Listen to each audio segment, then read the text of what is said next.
11th, and we are live with UNKNOT tonight. So we're going to be talking about how the brain really tries to get you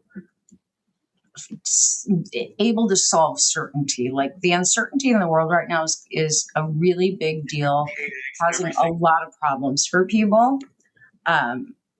Because it's keeping you guys in brain loops. So I thought this is a perfect topic for tonight.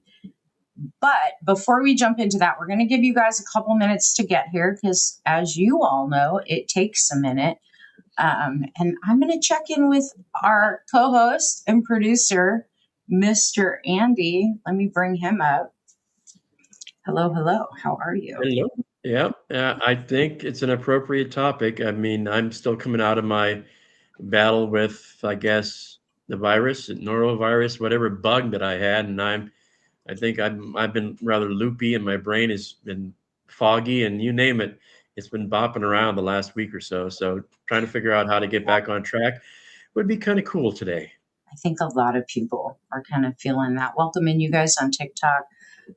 We are broadcasting live on Facebook and YouTube and TikTok. So I have to look at my phone to see your comments on TikTok. But hello, hello.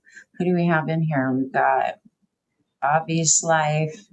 What else do we have in here? We've got a couple different people. So welcome in. Welcome in, welcome in. And whoever's on the Facebook, YouTube, Facebook, say hello and let us know you're here. Again, tonight's topic is, I had to pick a topic because until we get you guys to comfortable enough to call in and sort of, I don't know, share with me and be able to want to get some help. This is what this show is all about. Like, I created UNKNOT so that I could help you guys, like everybody, be able to help you unwind some of life's messes, the complexity of your emotions and your thoughts and in real time. And I know that the time we're in is creating a lot of heaviness and a lot of confusion. This isn't about fixing you. This isn't about hyping you up. This is just conversation, honest, grounded conversation with advice from someone who's been at this for over 26 years. So if you guys do want to call in, we'll put up the call in. If I can find it. Call in. The ticker, as it were. Yeah, let me see where that one is. The ticker. Where is it? Oh, you did it. No, that's the wrong. That's not the one we're looking for. I got it. You got it? Okay. Yeah, it's that one. So if any of you, after we get going tonight, decide you want to talk something through, you've got something going on, Andy will chat with you before I bring you up live, and we'll see what we can get done. But any of you that are watching, whatever platform you're on, you can either scan the QR code that's right next to Andy's head, or you can use a browser, and any browser, Safari, Chrome, whatever, Google, and put that link in at the bottom of the screen, and that will get you into our dashboard. But again, tonight we're going to talk about how to get out of the mind loops and what your brain actually does during uncertain times, because a lot of people are experiencing anxiety. And if you're one of them, I'd like to hear from you in the comments, because I've got a lot of people reaching out to me in messages and emails, and in our group, Hidden Wisdom and Charm Life. A lot of people are feeling heightened levels of anxiety. In fact, I think the anxiety levels are probably the highest they've been since the virus, but aside from COVID and the lockdowns, I think this is worse.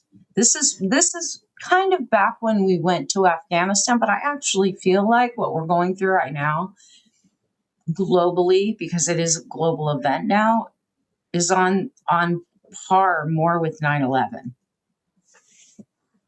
Yeah, and there's a lot more, without getting political, because I want to stay away from it too.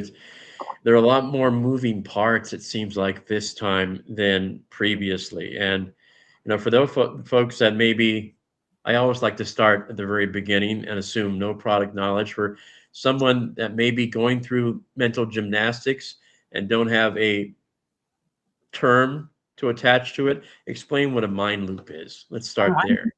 A mind loop let me give you some examples if that helps. Because a mind loop is just like when you're replaying conversations in your head, when you're in this worry loop where you're trying to figure out the answer to something and you just can't let it go. Or when you're catastrophizing, you're kind of imagining worst case scenarios to play things out. A mind loop can also be doom scrolling and checking the news over and over, right? My dad did a mind loop last night because I was trying to figure something out with our solar configuration. And I had it figured out and I went to bed. Apparently he was up until 2 a.m. and I was like, why didn't you just text me? I could have told you I figured it out. But we were trying to figure out if we had to make a change on our electric panel again, have the electrician come out. I had already figured it out, right? Apparently he was up all night trying to figure it out till 2 a.m. And I was like, I had already figured it out, Dad. And then I had to sit down and explain it to him. And I was like, we don't need electrical work, regardless of what the electrician says, because I've been talking to the company in China, which is a nightly exchange because they're on a different time zone than us. Hey, Ben. So it's when you're trying to figure something out, but you can't figure it out. In other words, like right now, with everything going on in the world, everybody's trying to predict. So mind loops is when you're either trying to solve something, you're trying to resolve something, or you're trying to predict something. So when you're in that loop, are you just constantly going around in a circle, or are you coming to like the definition of insanity, doing the same thing over and over again, expecting a different outcome, but always getting to the same conclusion? Or is it a combination of those two It can be things? a combination, but typically if you're in a loop, it's not, you're fully connected in the brain's area where it's a survival machine. This isn't about solution. Like you can't solve anything when you're in that part of the brain, which is the amygdala, right? The amygdala and human beings are wired for comfort and safety, comfort in certainty and discomfort in uncertainty. That's just the way our brain is. And the brain is actually sort of a prediction machine, if you think about it. Think of it like, you know how we have weather forecasting systems? Your brain's a weather forecasting system. Your brain constantly is asking, what's about to happen, right?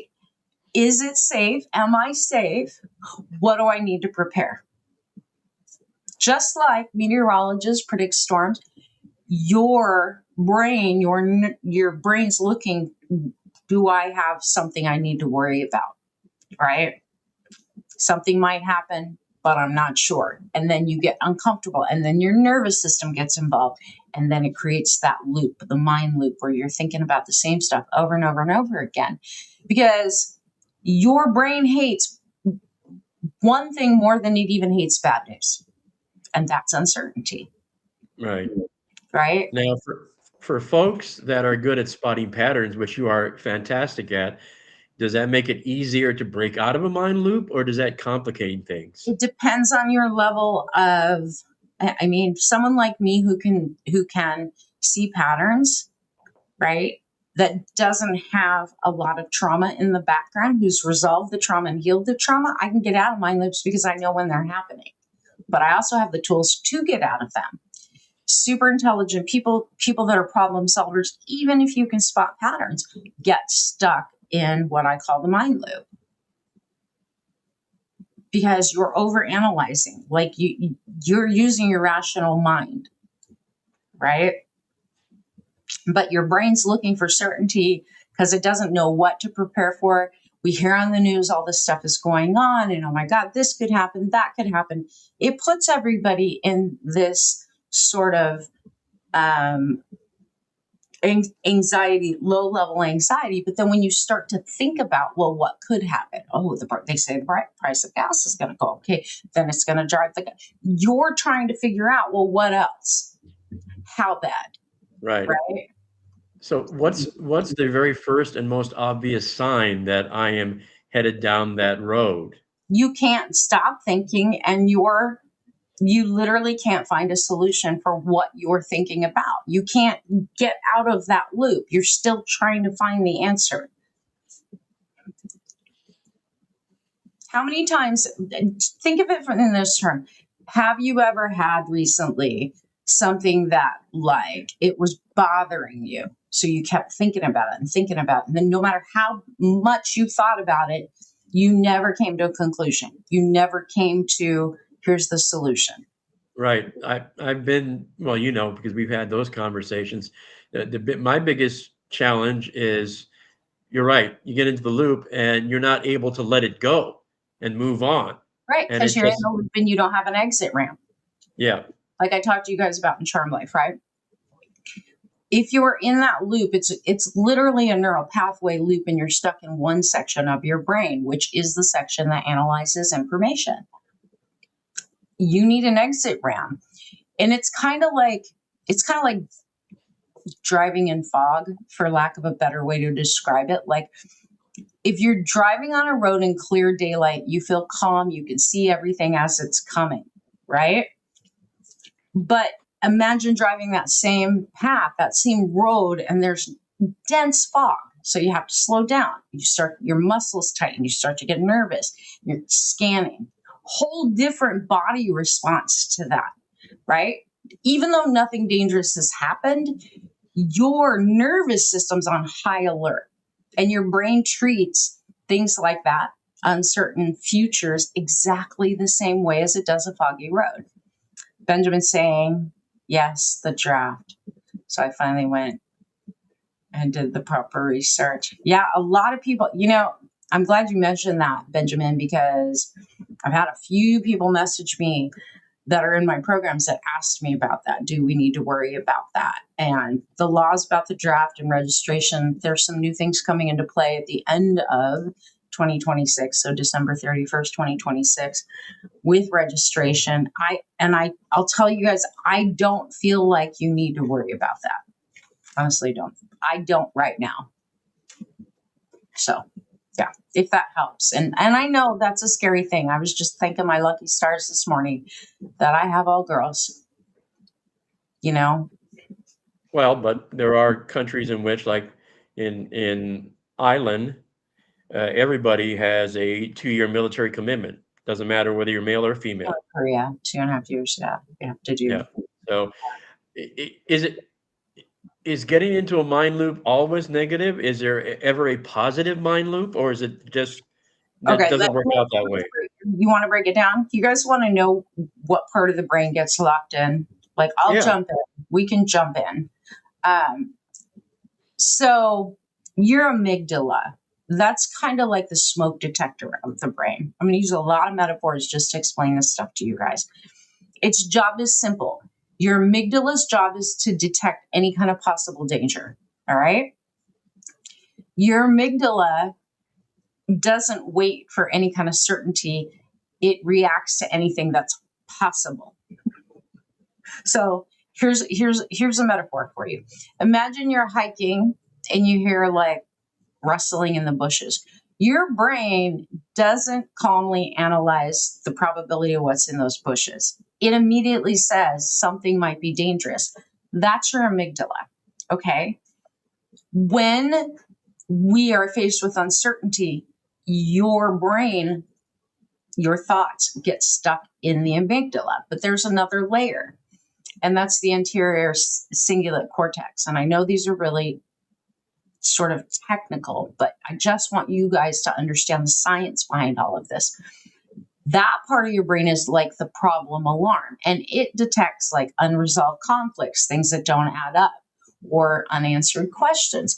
So when uncertainty pops up, that part of the brain keeps sending the signal, this isn't solved yet, this isn't solved yet, you can't relax yet, right? And so the brain keeps returning to the same thought. Your amygdala literally gets locked in. Okay. Then you have the prefrontal cortex part of your brain. That's the analyst part of your brain, the strategist part of your brain, the part of your brain that says, let me think my way through this. So now you have three parts of the brain that are there trying to solve the problem. Like that part of your brain, prefrontal cortex, it wants to fix your budget, it wants to plan your trips, but it also likes solving any kind of problems. You have to understand when there is uncertainty in the world, you've lost your sense of security, all three parts of your brain right there light up. And uncertainty is not solvable. So then the prefrontal cortex is going to keep trying. If you think of your brain as a computer, those three programs are running, those three parts of the hardware are running. And it just keeps trying. We got to solve this. We got to solve this. We got to solve this. So it's almost like you have three alarms going off at the same time. Yeah. Your brain becomes like a dog chasing its tail, and it's working really hard, but it's going in circles, right? And it's kind of like a computer program that just never finishes loading. The brain just keeps trying to reach an answer, and there's no answer available. Uncertainty doesn't always have an answer. And we are in this weird time where there's so much uncertainty on so many fronts that people are getting looped in their thoughts. It reminds me addictive, which is another weird layer. Do you remember Matthew Broderick in War Games? No. At the very end, he's playing at the very end of the movie where they're talking about the possibility of thermonuclear war. Broderick plays the game. He plays tic-tac-toe, the simplest game, with the computer. And the computer keeps playing the game, and nobody ever wins. And it keeps going faster and faster and faster until it gets so frustrated, it says, I don't want to play anymore. That's the mental picture I sort of got as you were describing all the different aspects that are working in union at the same time. And then you reach a level of frustration where you go, I don't want to do this anymore. Yeah. So Benjamin on TikTok saying, as you continue with this live, I'm stuck in these thought loops. A lot of people are. We've all been there on one front or another. We've all been there. Now look, thought loops can feel a bit addictive. And here's the part that most people don't associate with it. Checking behavior, right? And this is where social media has everybody even more unknowingly getting stuck in thought loops, because people are doom scrolling. How many times a day do you stop and check the news on your phone? We didn't have that before. We didn't have that availability 20 years ago, right? And I don't want you to feel bad, but I want you guys to understand what. No, but you're right, because we are now have to process differently. 20 years ago, we had the morning paper, we had the CBS evening news, you had 23 minutes at the end of the day, and you had a local newscast, and that was it. Those were your sources, and you did it in a regimented manner, and you felt no need to check in many times a day like we do now. No. But now our brain learns through reward patterns. Okay. So sometimes when we check, we get some sort of important information, right? Sometimes. And then the unpredictability that's out there, it's pushing us to create like a dopamine learning loop. Let me see if I can explain this differently so that you guys can understand. Think about slot machines. Andy's in Vegas, so this is a good metaphor for Andy. And any of you that like slot machines, you pull the lever. Most of the time, nothing happens, right? But occasionally it'll spit out like 2 coins, 10 coins. The unpredictability is what keeps people pulling the lever. The phones and the news feed that we see on social media triggers that same pattern. Your brain thinks, literally, it has learned, if I check again, maybe I'll learn something important. But instead of learning something important, it's actually feeding your anxiety loop. And then you get stuck in that, oh my God, oh my God, oh my God, energy. And your nervous system just goes off. Are you guys following me? Is this making sense? Yeah, and depending on who you believe when it comes to algorithms and who writes them, it's either very sinister because, like the way you just stated it, it keeps you stuck in that loop. Just as you're getting ready to leave, a piece of information grabs you back in, and you keep scrolling. And there are those that make the case. I mean, Zuckerberg would say it's totally arbitrary, and other people say no. There's intent in the way they put the algorithm together to keep that little dopamine coming to you, so you stay there.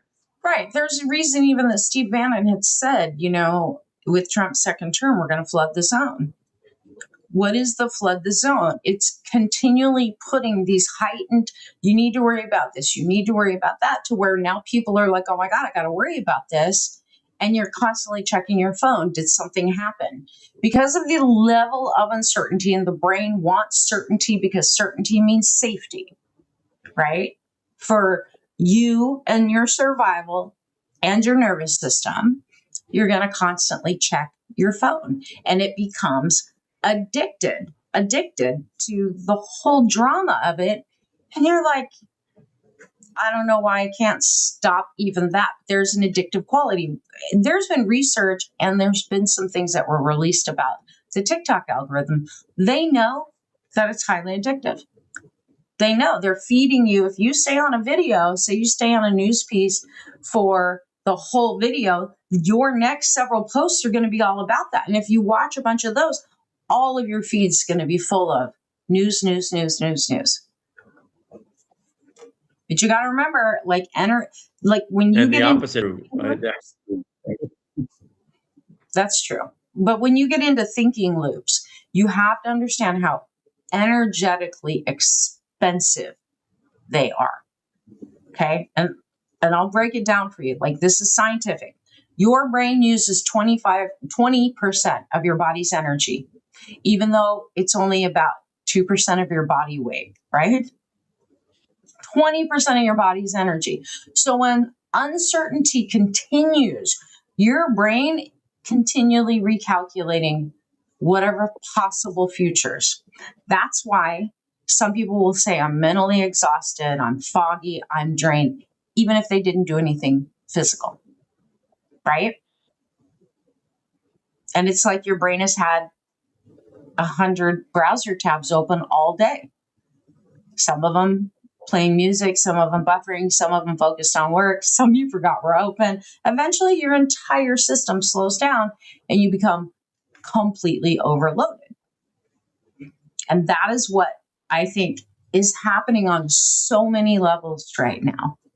Our brains want certainty. All of us are wired that way. But when the world is breaking up on me. It's unsolvable. So you have to get yourself out of it. You have to recognize that you're in it, and then you have to create an exit ramp, what I call an exit ramp, which is not that hard to do. But I want to be clear about this.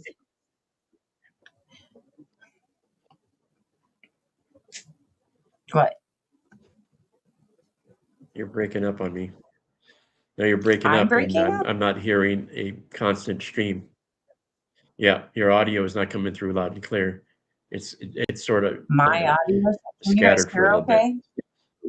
Now you're okay. Yeah, now you're okay. I think it may have just been a brain fart with the streaming system. Maybe, or yeah, because I got. No, you're okay. You're okay now. So you were asking a question. No, I was just from the simple answer, which is not a simple answer, is people just say, just turn it off. Turn the phone off, turn the social platforms off. But that doesn't solve the problem. No, because you're already, once you've seen it, you can't unsee it. Once the conversation, you're right, you're committed. Yeah. Yep. There's no you can't think your way out of it. That's the part that gets most people. It's like, but you think overthinking is going to get, and I'm not just talking about what's going on the planet. This is anything. Like you can get in an argument with your spouse, but you can't talk to your spouse until after work. So all day you're looping. Right. And sometimes I would think if you tried to turn it off, it's almost worse. It's like the fear of missing out. If I turn off what I was looking for and I've got this blind spot, I'm going to spend the rest of the day, like you just said, wondering what it is that Well, you know what a I'm lot of missing. young people do? You might recognize like this from your younger years. A lot of young people or people that are not emotionally mature, they still have a lot of trauma. They'll get on the phone with everyone they know and dialogue it over and over and over and over again. And there's still no solution. Right. There's still no solution. And at the end of it, they're drained. Tell me how many of you guys have done that? Because I know a lot of people that do it. And I've Sounds done it in my younger years, sounds familiar. you know? Or You're I think trying to I've been figure on it the out. end a couple of those conversations when people call you and start the conversation with you, so you know there's something going on. Yeah, they literally are trying to get out of that brain loop and they don't even know they're in it. They're stuck in that process of I have to solve the unsolvable right now so that I can have some level of peace. And what's interesting is the more anxious we get, the more we try to rely on our thinking to get us out of it. And you can't think your way out of a loop. So how does You one need an exit ramp, right? literally. How does one create the off ramp? You change the brain. You have to change your brain state, right? Like changing gears in a car. You've got to shift out of the state that you're in. Um, so you could think of it like this. Like if you try to climb a hill in the wrong gear, remember when we had manual cars? Yes. You know, if you try to climb a hill and you're like in third gear, you're gonna stall out. There's no like pressing the gas harder doesn't help. You have to No. downshift, right? Your brain works exactly the same way. So how do we do it? There's a few different ways. Movement's one of the easiest ways to change brain state, like walking, dancing, stretching. Movement activates different parts of your brain's networks. So a lot of people like think about this. A lot of people have experienced this. I don't know how many times I have done this and I've experienced this. I'll be thinking about a problem and I can't seem to come up with the solution. I'll struggle with it over and over and over again and finally get so frustrated. I just get up, I walk away and I go for a walk, right? Literally go for a walk, go eat something to drink, spend some energy, and suddenly the answer appears. Why? Not magic. Your brain switched its network that it was running, the part of the brain that it was on. So movement is always a great way of changing your brain state. The other part of that you have to understand too, especially like walking, running, for those of you that haven't heard me talk about this, your brain, your amygdala's main function is to keep you safe, keep you alive. So if you're walking, especially if you're walking on the grass and the ground's uneven, now your brain has to keep you from tripping, keep you from breaking a leg, keep you from falling off a cliff, all those things. So it shifts away from that uncertainty thing it was trying to solve for and goes, okay, this is the priority. Keep them alive. Just keep them alive. So movement is good. Number one. Number two, it also signals something to your nervous system that you're moving forward. So there's a dual action there. It isn't just, like a lot of people will say, well, can I just breathe? That will not work when you're stuck in a mind loop to calm it down. It might give you a little more calm and peace, but it's not going to exit. It's not an exit ramp. So it doesn't reset anything for you to just do the deep breathing? Mm-mm. Unless you're probably like, a Buddhist monk meditator, which typically they don't get stuck in mind loops. They've overcome all of that by detachment. But normal people like you and I, and everyone listening right now, like we're not Buddhist monks. Since I do most since I do most of my brain work early in the day, to what you're talking about, I will normally leave the building, go outside, and not only grounding myself, but getting some sunlight, I think helps me immensely to get some vitamin D and then just. We're not just talking about normal processing. And I know, Andy, like, you don't have as severe of a problem getting out of mind loops, probably, although sometimes you do. Yeah, Because we've no. had conversations. So, and I don't want to give anyone the wrong advice and tips. Sunlight will not help you. Okay, sunlight might make you feel better. It makes me feel better. I don't know that it helps me, but like I said, it makes me feel Break you better. out of the mind loop. No, it does not. But it Okay. makes you feel better. Just like deep breathing makes you feel better, but it will not break you out of mind circling. Okay, that's good to know. Yeah. You have to understand too, those loops sit right on top of emotion. Everything starts with a thought and then it will get energized by an emotion.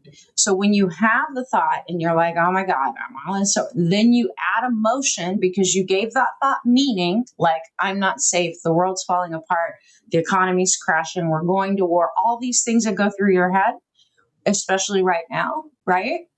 If you energize it with an emotion like fear or grief, that emotion then moves through the body. Okay. And now your nervous system's involved. Now it's not just your brain. Now it's your nervous system. So we've got to clear the emotion too. That's why I use EFT a lot when people are stuck in a panic state and they're like a dog with a bone with whatever story they're telling, with whatever fear they're reacting to. I'll use EFT because it literally will discharge the emotion and then we can create an exit ramp. And for those that are unfamiliar with what EFT stands for, emotional freedom technique. It's okay. You're tapping on the body's acupuncture meridian points. And there's a whole process to it to get your brain on the right side and the left side rebalanced. And then you're releasing the emotion.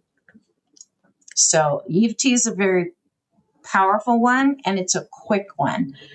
Doing something creative, pushing your brain into something creative, singing, dancing, drawing, painting, anything like that, baking. It can even be cooking, right? Like doing something creative will also take that brain state from the amygdala and the survival mode and shove it into a different place, not the analyzing part.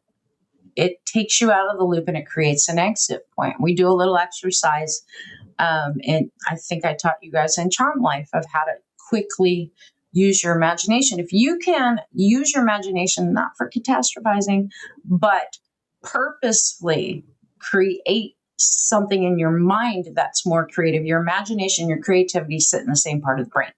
And that is not the same part that is trying to keep you alive, that gets you anxious and makes you stuck, literally. So, I mean, gardening, same thing. You're using your hands. You can go build something. Any kind of creative engagement activates the brain networks that are involved more in like the pattern connection and insight, right? Maybe that's why I have such an easy time at moving it through, because I do a lot of writing as well, right? I don't know, but I do know sometimes though. I'm hearing more and more about the importance, and as I continue my journey with you, the importance of writing, and research that now shows that folks that write and journal Honey, how long probably. has Charm Life been around? Since what, 2014? Yeah. One of the very first videos in the intro onboarding video in Charm Life, I tell everybody, you're going to do a lot of writing in this program, not typing, writing. Because Spirit told me when I went through my stuff and where Charm Life came from, the whole methodology and the whole system of how it works to heal you and help you become conscious. Spirit told me a long time ago, there is so much power in writing. And scientific research now bears that out when looking at dementia and stuff, that people that journal and write stave that off. Yeah. You're welcome, Mr. Benjamin. So yeah, like writing is good, but here's what I'm gonna tell you guys. Don't type. If there's a thing about journaling, this is why, like, I shared my garbage dump journaling that I do. I have a journal called Garbage Dump, where if and when I'm in something that I can't solve, or my feelings are really attached, I will put it in the garbage dump journal. And that garbage dump journal never gets reviewed. It all goes in there. And sometimes when we get all of the fears and the worries and, oh my God, what about this? What about that? And here's how I feel about that. And this is what they said. You get all of that out. Your brain does a weird thing where suddenly it knows that information is safely stored somewhere, right? And it lets it go. And usually, if you stay with the writing until there's nothing left to write, you've either already processed all the way through something, or your brain has accepted, I don't need to solve this anymore. It makes total sense. It sounds like you are basically, downloading or dumping all the bad stuff off of your hard drive so that you can move on to the good stuff. Absolutely. Hi, Brenda on Facebook. Hey, Brenda. So yeah. So, and I know this is probably a bit of overthinking, but does it matter how you journal or just write? And not the point that you're making, which I already know, not type, just write. Not typing, writing. No, write what you're thinking about, write where your head's been going, write how you feel. Just get it out. It doesn't have to be pretty. It doesn't have to be organized. Nobody's going to read it. That's why I call it the garbage dump journal. When I'm stressing on something and I can't get my head off of it, I will put it there. Now I have a whole other journal that I use when I'm trying to actually solve something. Right. Where I will write down what I'm trying to solve and literally throw it up to my higher self and the universe and just go, okay, I'm expecting an answer on this, but here's the problem that I'm trying to solve, and then let it go.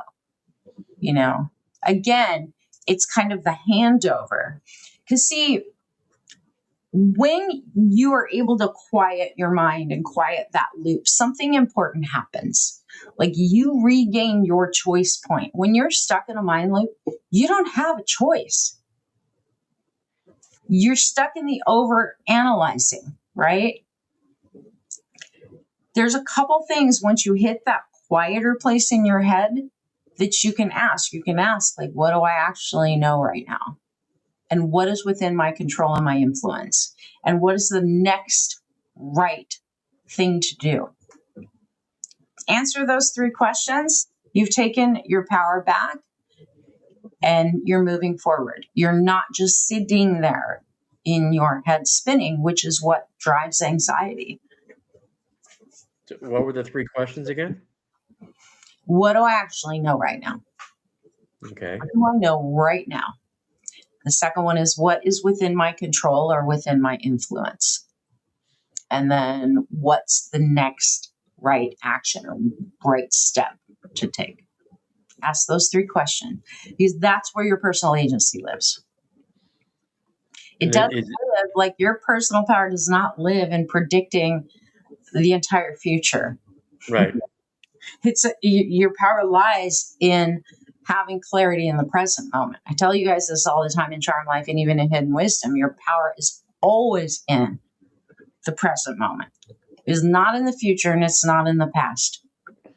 You can affect the past by how you're perceiving things and the story you're telling now. You can affect the future for sure by how you're showing up in your own life and how you're speaking about it. And the reality is, the world may be uncertain for a while, but uncertainty doesn't have to own your brain and your nervous system. And when you know how the looping works and you understand it, and you also know how to exit it, you've absolutely taken your power back. Sometimes you need help with that. And if you need someone like me, reach out. I'm good at it. Good at finding the beliefs under the story, under the drive that keeps you chasing your tail. And I'm really good at putting the pieces together. So Yeah. Hope that makes sense for you guys. And I hope It this does. conversation is helping, because a lot of people tend to go into overanalyzing mode, and right now there's a lot happening. A lot of people are reacting to the things they're hearing on the news and social media. Mm. So when it comes to the mind loop, obviously there are commonalities, but what's the most common one that you found when you try to help people create off ramps? You're asking me, there's no common one. Everybody comes with their own stuff, and everybody literally comes with their own story and their own reaction and their own experience of it. Like, I don't like to loop together, everybody. We all perceive, experience, react very uniquely, very differently. I would agree with that. Yeah. I mean, as far as common thoughts right now, I already said them. Like, people are worried about the jab, people are worried about the economy, people are worried about the supply chain, all the things that are on the news. They're telling us what to worry about.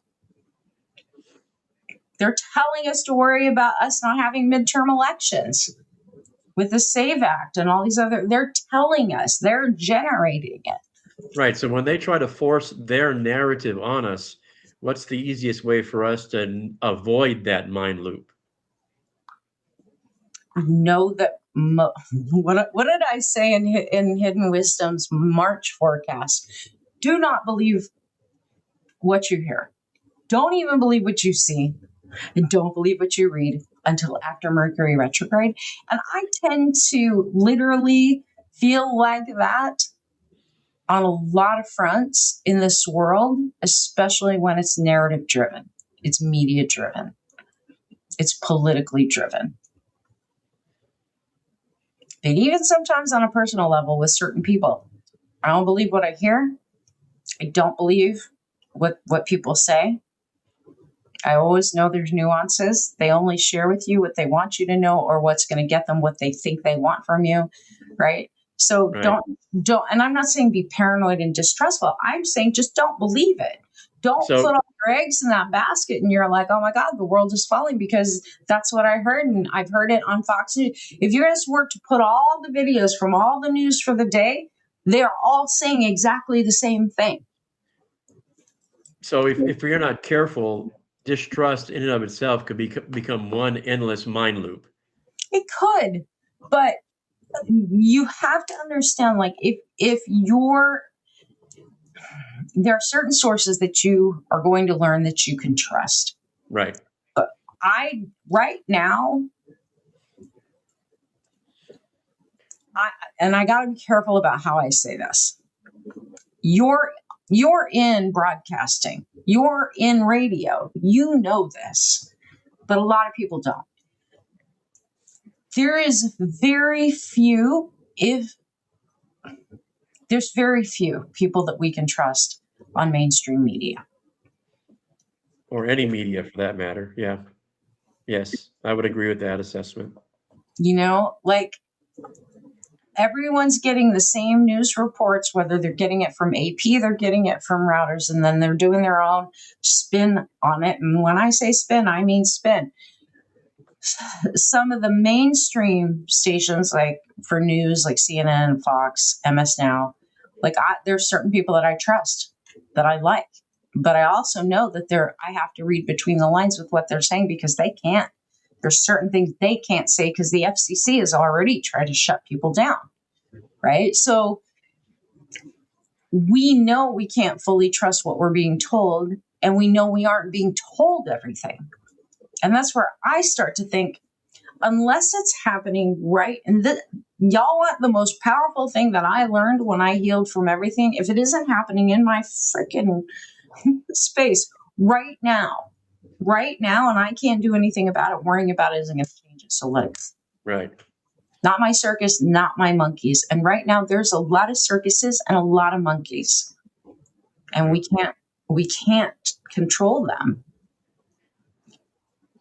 So then how much of this is being able just to trust yourself and your own instincts, and to know, like you say, you've got some trusted sources that you go to, that I go to, and I sort of take all the disparate sources And from that, I come up with what I believe to be I, a relative truth about yeah, what's going on in the world out there.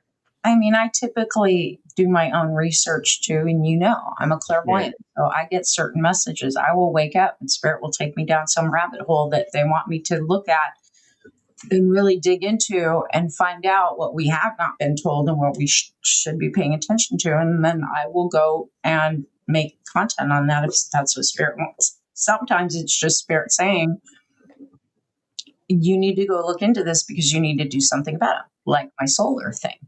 Right. Last But year, solar that, building out a solar backup was nowhere on my to-do list or wish list. but I mean, but that said, and the deep diver that you are, you're also a very sensitive.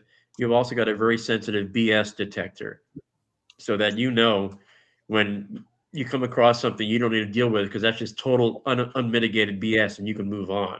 Whereas some folks end up getting But pulled that's into why that. you ask yourself those questions. What is it that I actually know? And when I say no, I don't mean what am I being told? What Right. do you know to be true? What do you actually know? And sometimes the answer to that is I know it has nothing to do with me in my space right now. What's sitting in front of me right now needs to be addressed, whether that's your kids, your partner, your job, and deserves your full attention. And what I see a lot happening in the world and on so many levels is people are so distracted with all of this stuff. They're in their heads thinking, we don't know what's going on behind people's faces, right? We don't know.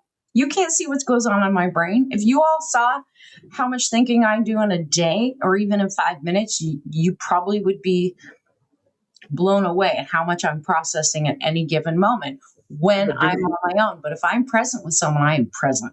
Like you got me 100% for a lot of people, could that be the point? Because if you're present and addressing and doing things with intention, as in the opposed to moment. in the moment, which is where you want to be, but being distracted. We have to grow into that. That's part of the evolution and the awakening that I think is happening on this planet, though. That's so we can't just go from I'm stuck in a bunch of mind loops and I'm getting caught up in over analyzing things and worrying about things and then jump to I'm fully present. Like, I don't want anyone to think if you can't do that, you're a failure because nobody can do that. You've got to figure out what's keeping you in that mind loop. And is it also fueled by unprocessed trauma, unhealed issues? Like there's a lot of layers involved. Yeah, and I'm just thinking though, when you hit that moment of clarity, which is what I call it, and you get awakened and you realize that, you know, there's another path and there's an off ramp, all of a sudden you get shaken awake, and that moment of clarity, it really scares the bejesus out of you, going, yeah, as opposed to being, Everybody. I mean, it depends. Everybody comes to their growth and their evolution differently, right. right? And they Like respond differently. I get that. Yeah. I have a feeling, it's just a feeling. This is not a prediction, but maybe that in the next 6 months, there will be a lot of things that are shocking to people, where their belief systems and what they thought was true gets shaken to the core. We're already seeing it happening with just the Epstein files, right? Like what everyone thought was really true about some of the people they like, they follow, they whatever. A lot of people are in that cognitive dissonance stage of like, I can't believe that person would do something like that. So they defend them. We're going to see that with religion. We're going to see that with a lot of things, the money system, aliens. There's so many things that we've been taught or told that we bought hook, line, and sinker, that when those things are proven to not be true, people are going to lose it for a little while. Right, because you're ripping at their core, and you've got to replace that with something. Do you though? The analogy I would use is when you foundationally, you're almost like ripping somebody's heart out. So what No, happens after that? you're What very happens after that? no. Think about. Do you remember Avatar? Did you watch the first Avatar? movie? That's the only one I saw, yes. Okay. Do you remember what she said? Let's see if you can unlearn Jigsaw. Do you remember that? Mm. I remember the line now that you said it, but yeah, That was her biggest thing. that didn't But stick with like, me. yeah, no, that is one of the things that line I love because it's classic with what I think everyone that reaches a point of awareness and growth has to come to. Like, you've got to unlearn some things, unlearn self sabotaging belief systems, unlearn your limitations, unlearn the cultural programming, the societal programming, the political, the religious programming. We all have all this programming. You have to unlearn it. And that's what she was basically saying to him. Let's see if you can unlearn. Right. And conceptually, it makes total sense. And, execution wise, it's a little tougher just because, and you know this because you've done videos on identity politics, and it has nothing to do with what I believe. It has everything to do with who I think I am with my tribe. Yeah, And that to unlearn that takes a lot of work. not necessarily. You know what it takes? It takes courage, determination, and a choice. And sometimes it takes being alone. Well, and it takes honesty. You have to be honest with yourself. It's interesting because the people that I've worked with who've truly gone through things like a dark night of the soul Hmm. have gone through traumas. And you're very lucky, Andy. You're very different than most people. And you always have to keep this in mind, especially with the audience that's listening. You were brought up in a very sheltered environment. You grew up in Hawaii. You were very stable with loving parents. You did not deal with abuse. You did not deal with traumas on the many levels that many people had to. You were blessed beyond blessed. I agree. Unfortunately, that is not the norm, especially here in the US. That is not the normal experience for most people. Your parents didn't shove religion onto you. They didn't force you've got to be a doctor, a lawyer, a whatever. They didn't do any of that to you guys. You're very lucky. But a lot of my clients and people that follow me and watch me have gone through traumas, have gone through so many other things you've never had to experience. So it's not when they come to their awakening or they come to their point of growth and aha of I don't want to live like this anymore and this isn't even the real me. It usually involves a lot of do it on your own. You become very insular. You finally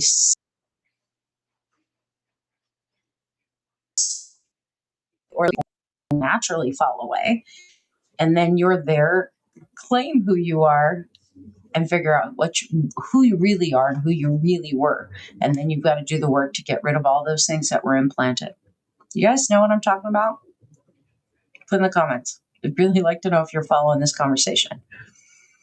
Because I've had to do that. I literally had to, hey, Ashley, had to lose so many people in my life during the time when I went into my healing mode.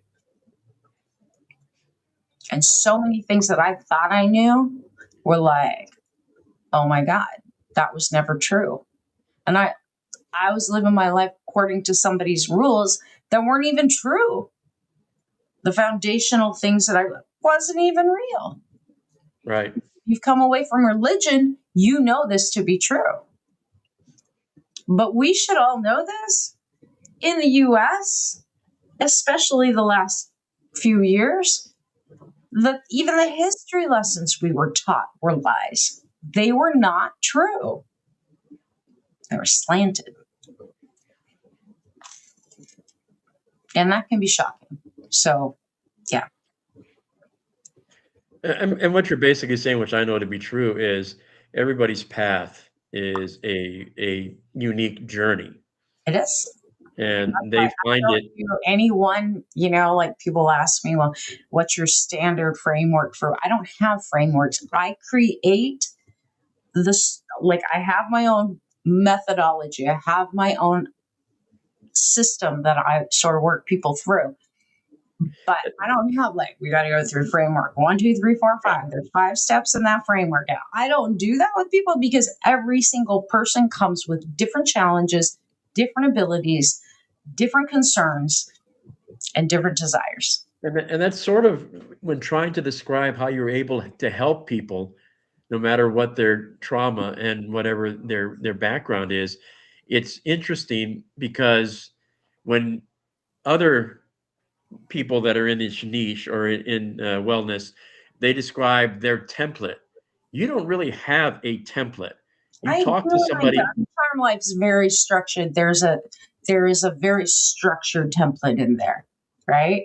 But how each one of you think about this, because you're in coaching, how each one of you are dealing with whatever part of your life that you're wanting to shift and change, how that's handled, how I have to coach you through it. It's all very individual. It's very one-on-one. That's why the idea of describing it as a template, I think, is a misnomer. That's where I'm going. Is yeah, you have to give it a description. You're correct. You do have a template, and it's unique in the way you structure it. But it's unique in that it applies to each person differently. It's not a one-size-fits-all little book. It's like, here's the book. Go fill it out, and when you're done, you'll be okay. No. No, that's not the way it works. No, because everybody has different experiences, different traumas, different emotions, different reactions, different life circumstances. We all have our own thing. Everything I do, whether it be helping people with their health, helping people through trauma, helping people with their businesses, right? I mean, I got 2 business clients I'm dealing with right now that they've got their own unique stuff that they need help with. So do I use it? No. Like, right. It's got to be fluid and it's got to be flexible. What does the person need help with right now? What is going to get you from point A to point B and beyond? We go one step at a time. We don't try to change everything in one moment. It's process, always a process. And I think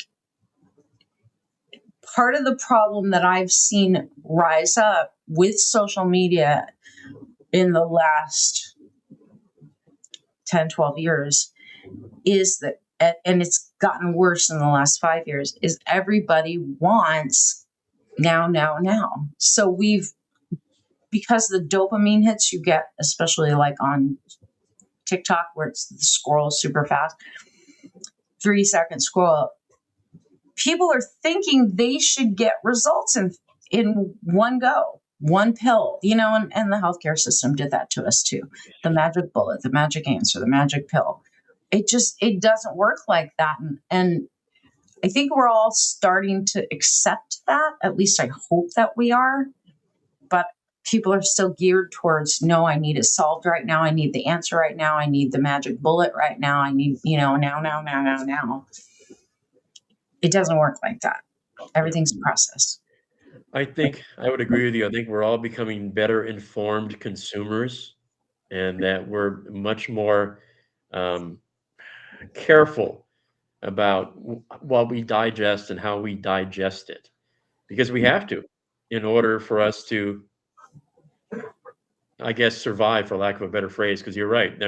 I mean, you could literally be paralyzed or frozen by the amount of information that's out there for so many different social platforms. Getting more information is actually the last thing that you need when you're in a brain loop. See, a lot of people, they get stuck in mind circles, think if they just knew this or they could just answer that. And so you go looking for the information. More information doesn't get you out of the brain loop. More information actually adds to how long you're stuck in the loop because now you have more information that you've got to digest, you've got to process, you've got to think about. More information is damaging when you're in a mental loop. So it's almost like throwing gas on the fire, as it were. Kind of. I mean, you got to understand, you're just giving those 3 parts of your brain more reason to stay focused on that loop. Let's stay in this loop. It's not good. Like, you got to get out of the loop. You got to create the exit. And that's why I said that there's easy ways out of it. And then once you're out of it, then you've got to, at some point, start to address why you feel safer analyzing and living from the logic outside of your body and not connected to your intuition and your heart. Your intuition will never lie. Never, never, never. Hey, Stabby Unicorn, how are you? Welcome in. So, and that's where I think everybody's going to have to end up eventually. That is where we're headed. But right now, because the level of change is going on and because of what's happening in our world, it is very uncertain. And the brain wants certainty. Right. Because certainty equals safety. When actually it doesn't, it's just, we all want predictability. We want to know, right? What's going to happen tomorrow is what I believe my day should be like. Going to be like that tomorrow. And when things get thrown off, and there's people that are more highly reactive to change and uncertainty than others, but it depends on what level of unresolved trauma you have, what you've got going on. Everybody's going to act differently. Right. I mean, there are certain people, and I was sort of like this for a while, that certainty is everything. And if something just sort of sways you, or if you move a little bit from your lane, that throws the whole rest of the day off. It's like the wheels come off just for the littlest thing. And it takes a little while to let go of that and just understand that. And that comes from having a very rigid routine. That's literally that you've become very inflexible and very rigid, right? Like everything needs to be the same. That's a whole other problem. I think some of that came from the nature of the business I'm in, because in the news format, you have to hit things on time. So there was a rigidity involved in my business that I transferred over to aspects of my other life I never should have, because that's just a function. That's just a function of the business. We had a lieutenant colonel that retired from the Army in Charm Life, and that was one of her hardest things. Was you spend your entire career with routine, being told Structure. the chain of the command, and now you've got to think for yourself, create your own identity. And there's a lot of resistance in there, a lot of resistance in there, but ultimately she broke through it and got real comfortable with the unpredictable and ended up walking the trail, the Pacific Crest Trail from Mexico to Canada. Yeah. And experienced all kinds of new breakthroughs even on that trail when she was going through Charm Life. But her whole entire identity from the time she entered in until she exited, it changed. Because it was the lieutenant colonel, she didn't want to be that anymore. She wanted to be Darlene. She didn't want to be Lieutenant Colonel so-and-so. She wanted to just be, so who is that? Who exactly is that when I've been playing this for the last, 2 decades? So, well, yeah, if for most of your career there's safety and structure, then to shift, it takes a little bit. But I know, yeah.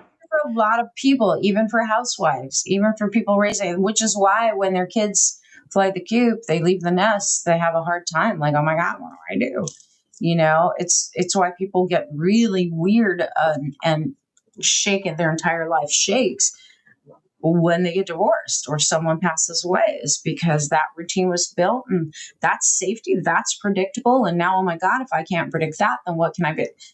There's all these things that we have to face in life. And right now we have a lot we have to face that is not super predictable on a certainty level, right? Do you guys know how much gas is going to be tomorrow? Because 2 days ago, it was an entirely different price and it keeps changing, right?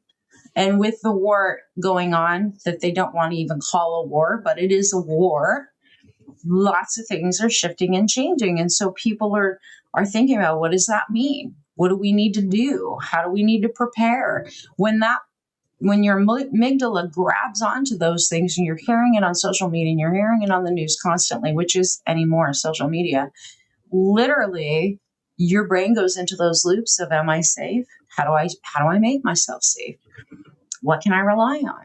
you know? But like you said, if you go back to those 3 questions, because those larger issues, a lot of that you have no control over. You got to focus in on what you can control.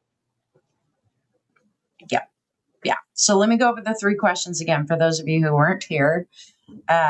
Just to remind you, when you get out of the thought loops, when you've dealt with the emotions and you've exited the thought loops, the 3 questions that you can ask yourself so that you can actually have some agency back, have your personal power back. What do I actually know right now? What do I actually know? No, not what am I being told? What do I know? What is within my control and my influence, right? What can I control in this? And what's the next right action? What's the next right step? That's where your power comes back to you. If you don't ever stop outside of those mind loops to really get a hold of that, your mind will automatically just try to re-enter those thought loops. And then you're stuck again. So, yeah, easy. Anyhow, I hope that helps. Did that help you guys? I hope that it helped you guys. Very helpful. Heart on anything.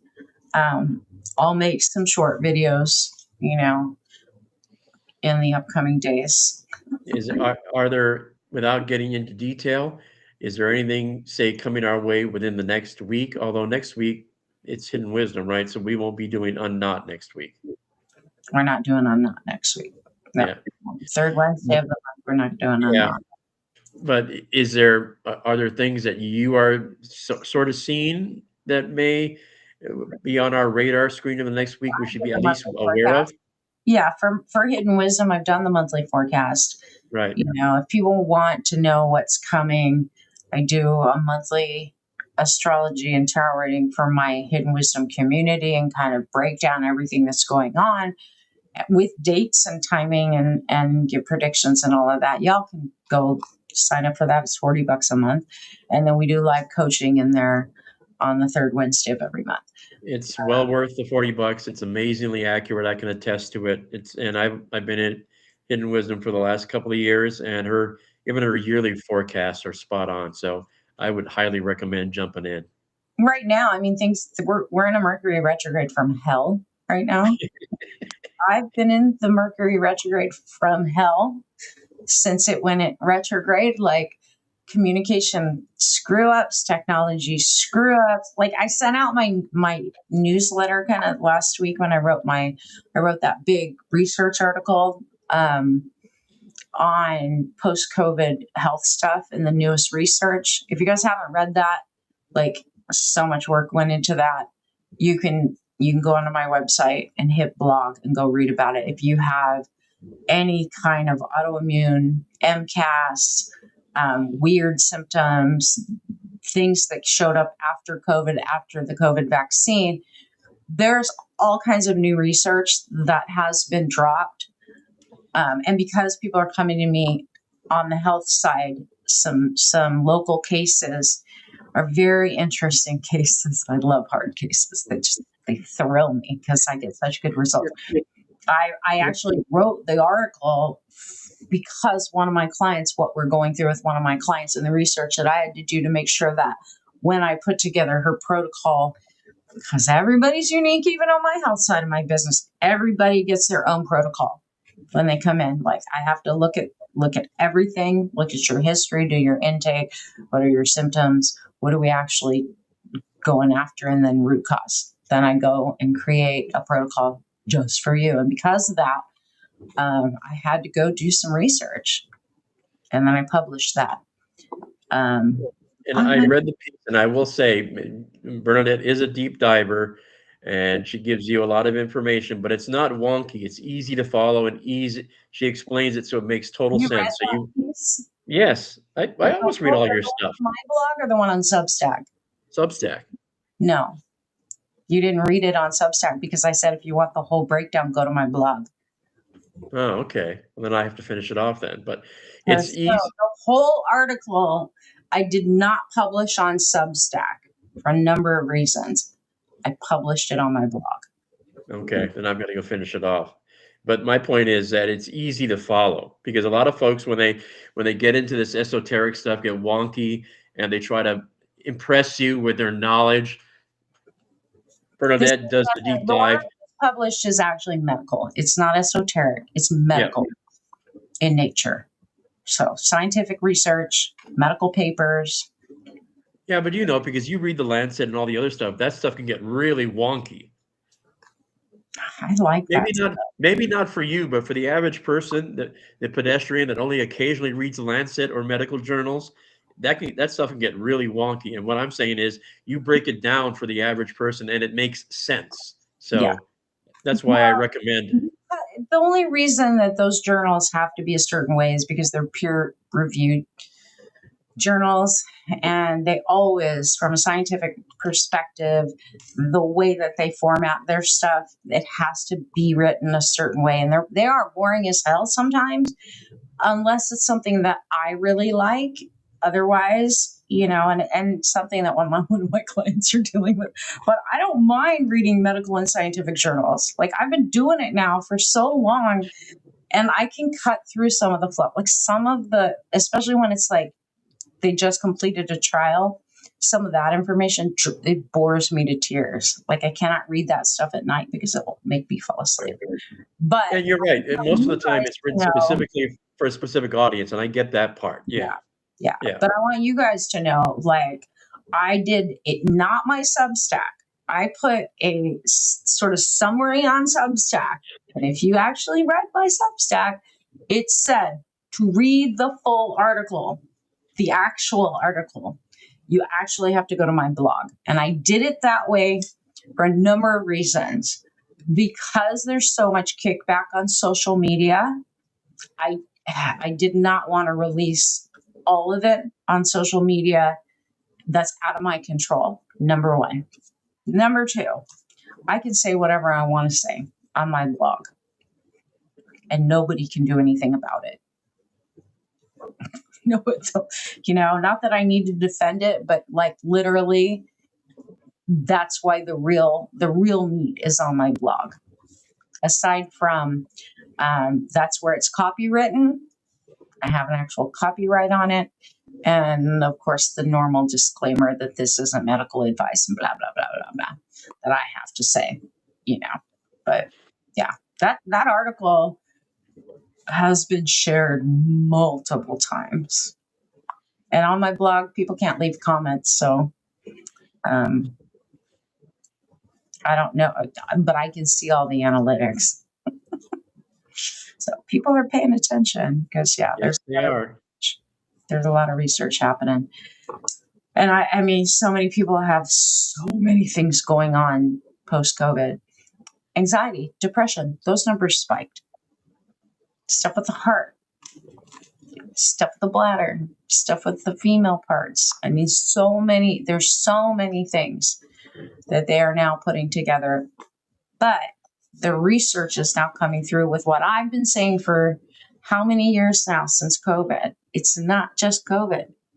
COVID reactivated Epstein-Barr, and they're proving it. Science has proven it. And sometimes they have to get pulled, kicking and screaming to the point. I guess. Sometimes. Well, Western medicine doesn't want to talk about it, or even what my doctor said, they don't typically test for it because they don't have a way to address it. Right. They don't, I mean, yes, they can give you antivirals, but not all antivirals will actually address reactivated Epstein-Barr. There are protocols in other countries for it, and they do test for it. One of the go-tos. You want to know why the U.S. has such a high rate of autoimmune? They don't test for the things that are tested for in other countries. So I love the clients I'm working with right now. There's these three sisters. They're lovely. They're from Colombia. They're all in their 70s, and they're amazing ladies. But they all have stuff. The two that I'm heavily working with, their stuff came on after the Moderna jab. Yep. And after COVID. And their doctors have not put it together. It wasn't until they reached out to me. And I got really good news on the one who is been losing more and more weight. She's down to 92 pounds, something like that. Yeah. Like, because she has stones in her pancreatic duct. And they were like, there's nothing more we can do. They did endoscopy, got some of the stones out, but she's very, very restricted on what she can eat. But she came in. I worked with her for, God, it was close to 2 hours the other day, a little over, probably. They were here for a long time. So what were you able to do? What protocols were you using? Honey, I can't share that on here. I'll get kicked off. I'm just curious. I know. I mean, I did so I'll just tell you guys what I use. Biomagnetism therapy. And then my Rife, I have a plasma ball, Phanatron ball, which is very directed, like 6 feet into the body. Like that is a highly directed beam of light, PEMF plus the ultrasonic wand, all the frequencies going at one time. So I did work on relaxing her pancreatic muscles and her smooth muscles, and then doing what I could to address those stones inside her pancreatic duct. And yeah. And this is just the reason I ask is most of this has been around forever, and it's big pharma that's been trying to shut down all of this stuff forever because careful about what we say, Mr. Andy. I know. Sorry. You got to be careful about what you say. That's why, like I said, it's social media. Yeah. So, yeah, I mean, it works. It works. And it's working, you know. And like, none of these ladies have I told them like, oh, don't go to your doctor anymore. I work with what they're doing. Like, I'm very clear on their intakes. Like, I know what they're already doing, what they've tried, what they haven't tried. Medicines are on. Anytime you guys come to work with me, I'm going to get full history if it's on the health side. Because, yeah, I'm really good at putting patterns together. Anywho. But that's it for tonight, I think. Unless you guys have something to say, I'm looking for comments, like looking for you guys to put some comments and let us know. Did tonight's topic help? Does it make sense? How to shift out of uncertainty? Yes, no. You guys busy cooking dinner? What's up? Literally, like, I'll tell you guys, I keep seeing people, Will Westmoreland put out a video. He's not on TikTok anymore. Like, a bunch of people are leaving TikTok now because is he totally gone? He said he's not coming back on until they get their crap together. Which means he's totally gone. Makes great sense. Thank you. You're welcome. It's been weird. Like, for sure on TikTok, it's been weird. Facebook and YouTube have been weird for me. But I haven't really been putting much energy into them the last couple of years. So a lot of people are I don't know if they are truly going back to Facebook. I hear people are kind of like, Facebook. I don't trust Meta right now. And I'm on YouTube, but I don't make content all the time for YouTube. But y'all need to follow whoever you follow on all their platforms. And if you guys want to know where to find me on all the platforms, the link in my bio on every platform has all the links to everywhere I am. And you can make sure that you follow me on all those places, because you never know, especially like TikTok, if I'm going to disappear. They can do that. It's happening to people. Your account just disappears. You get a restriction, you get a violation, boom, it's gone. It's not so hard on Facebook and YouTube, but it's harder to get discovered over there. And certainly on Facebook, there are certain things that they are restricting. YouTube's a little better, but it's hard to, it's hard to grow an audience on YouTube doing TikTok is still the shiny new object. It's got better energy. It's got younger. I don't know about better energy. I don't know right now. It's gotten it's gotten definitely gotten different since it's been sold. You know, it does not feel the same. It doesn't look the same. It doesn't operate the same. So And that's I'm on less than Substack, 2 months ago. YouTube, Facebook, and I am on Instagram, but I don't do as much on Instagram. We are starting to post over there again. So we'll see, we'll see. But yeah. So no live stream on not next Wednesday, because that is Hidden Wisdom Night coaching. And I'm in training all next week. So I am probably going to be too exhausted to do anything when I have to go through recertification for my high performance certification. It's brutal. It is brutal. Like long days, and it's brutal. Always exhausting. So I probably won't see you guys. I'll pop up this weekend, and then next week, unless something major happens, I doubt I'm going to be around much. So yeah, because next week we have UNKNOT, and that's right in the middle of my crazy schedule. Recertification. When you're back, yeah, I'm only going to be gone for a week, because next week we have like third Wednesday of every month. You can expect that we're not going to be here for UNKNOT, because I have to do my Hidden Wisdom coaching at the same time. But all next week, my schedule is full. I got 4 days of training all day, well into the evening. Then I have my 2 programs, Hidden Wisdom and Charm Life, on Thursday. Then I have clients on Friday. So, because I'm not going to be available for those 4 days. So it's like next week's it's my hell week, like every March. But it's, I have to do my recertification every year. Keep it up. I have to keep up my certification. And it's brutal. Andy knows, because I think I talked to you last year, right? When I was going through, I was like, oh my God. Yep, you talked your way through a couple of sessions that were pretty interesting. I was texting Andy, in the middle of the training. I'm like, and they don't give us that many breaks at all, so it kind of sucks. It's like, it's crazy, very intense, and it's kind of crazy. But anyhow, you guys have a good night. I'm going to leave you with this thought. Everything is figure outable. Everything.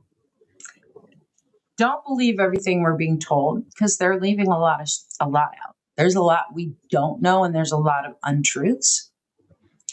But if it does not affect your actual life, your family, the people you care about, you don't have to give it attention. It's that simple. And if you can't get it out of your head, go for a walk. Write it in your garbage dump journal. Let it go. If you need to burn that piece of paper when it's done as sort of a ritualistic release, do that. Just don't keep yourself stuck. And if you want to join us inside of Hidden Wisdom, or you're interested in Charm Life, just go to my website. All my links are in the bio. Or if you want a one-on-one, links in the bio. Go check it out. All right. I will see you guys in the upcoming, I guess not a week from now, but sometime in the next 10 days. Let's just put it out there that way. All right.